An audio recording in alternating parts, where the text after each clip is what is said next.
Kagulos na sa bayto, bayuan. Charot. Good morning guys! Welcome back again sa YouTube channel. It's me, ang tenderang sa Aling Victoria. Malapit ang Pasko guys. Hi Jigger! Bye Jigs! So guys, meron ho akong isi-share sa inyo. Char! Kung makashare guys. Hindi. Meron ho tayong mga limang items na hindi dapat nawawala sa ating munting tindahan. And disclaimer na po agad, ang mga ito ay sa akin lang. Hindi ko alam sa inyo. Kung siyempre, magkaiba naman tayo. Iba-iba yung mga kapitbahay natin, plus iba-iba yung area natin. So, disclaimer na agad. Ito po ay mula lang sa aking munting tindahan. Ay. So guys, ito ho ang limang fast moving sa akin. So ang pinakauna guys ay itlog. Yes, egg. Yes guys, ang pinakauna is egg. Minsan nga sa gabi pa lang binibili na nila para kinabukasan. Di ba kasi nga simbang gabi na, so syempre para bago sila magsimbang gabi, siguro may makakain na. Yes, naging ito mga nakarang araw, super fast moving yung itlog ko. Ganun. And, syempre, pag may itlog, hindi ho nawawala ang noodles. Kahit anong klaseng noodles, guys. Noodles, Lucky Me, Homey. Pero, be specific ako sa aking munting tindahan. Ang masyadong fast moving sa akin na noodles is Homey beef. Yes. Homey beef, homey chicken, mga kung ano, basta kung ano-anong noodles guys. Pansit Canton, yes, mabenta rin ho yan.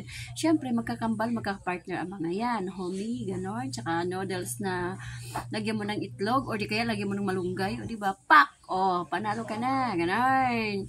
Siyempre, masarap talaga i-combo yan, yung noodles at tsaka yung itlog, di ba? At ang pangatlo naman guys, ay siyempre, bigas.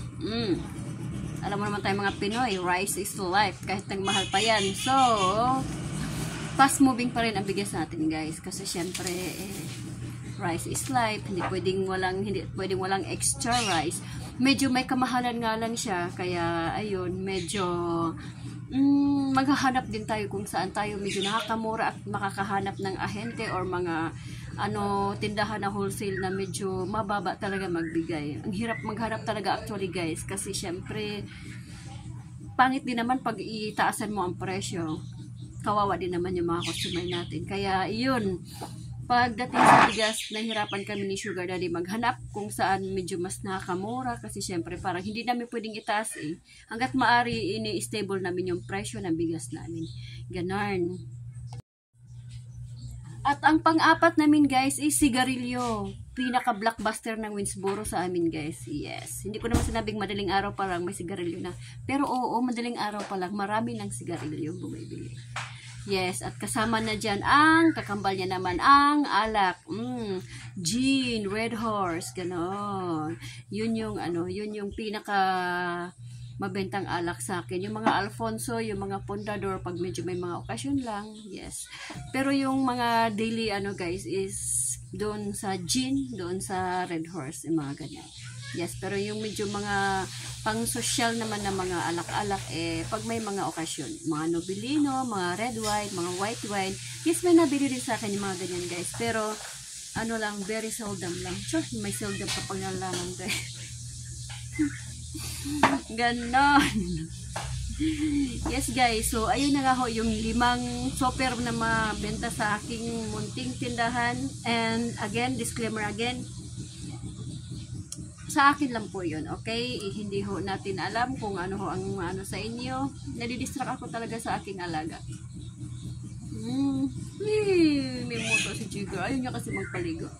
So, ayun na nga guys, ang aking update sa aking munting tindahan. At yun na nga ho, yung aking fast moving sa aking munting tindahan.